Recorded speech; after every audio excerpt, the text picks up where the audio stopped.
Well, hello everybody. It's time for another tale from Sheepy Weepy Wimpy Wompy, now called the town of Meh. You may remember where we left off last week. The grand cow had gone into labour and was having her twins, and Dr. Farquhar and the Grumpfatump and Smiley Wiggle or Wiggle Smiley had just made it back in time. He goes by both names now, remember? They just made it back in time with the people of the Fancy Pants for Dr. Farquhar to assist in the delivery of the twins. In the meantime, the people of the Fancy Pants had gone to the town hall, where they gathered all the population of Sheepy Weepy Wimpy Wompy, now called Meh, to do a dance to break the trance, so everybody would no longer talk in rhymes, and by that time they'd stop talking to each other, and then everybody could talk to each other again. So that was all done, and then everybody heard the news that the grand cow was about to have her children. And they were very excited. Of course, the porcupine, the town crier, was running around town screaming out what was happening. And yet they didn't know if the babies had arrived. And then they got word. The Grumpfatump came running along with the moose, the grand cow's cousin, to the town hall and shared the great news. There'd been no complications, no problems at all. Dr. Farquhar had succeeded in delivering the twins, and the grand cow was resting comfortably.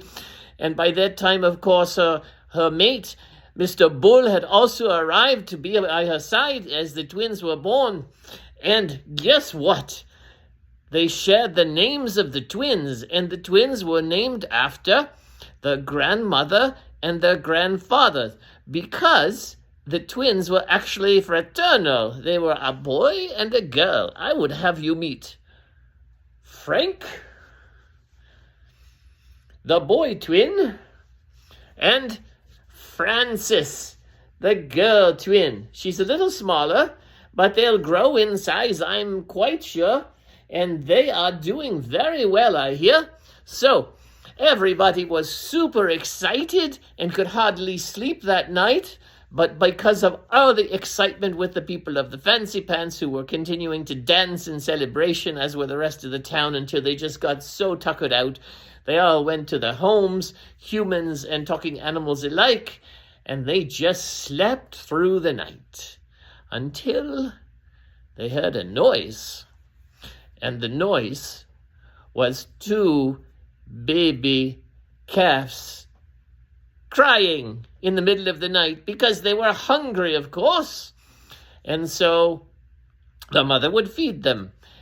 And then once everybody realized that's all it was, they went back to sleep. And I must say, it was one of the most peaceful nights that the talking animals and the people of Sheepy Weepy Wimpy Wompy had had for a long, long time. Or it seemed that way. Of course, the Grumpfatump snoring woke up some of his neighbors, but that was not unusual, and they also fell back asleep. And everybody had a very, very good night, as I hope you will too, and we'll hear more about the adventures of Sheepy Weepy Wimpy Wompy, now called Meh, and perhaps even the twins, the grand cow and Mr. Bull and their expanding family. I must say, the mayor was going to be extra busy in the future looking after a boy and a girl baby, as well as being the mayor of Sheepy Weepy Wimpy Wompy, now called Meh. I hope you all will have just as a good of a sleep as the residents of Meh had the night the grand cow's twins were born. We'll pick it up next week. Sleep well, everyone.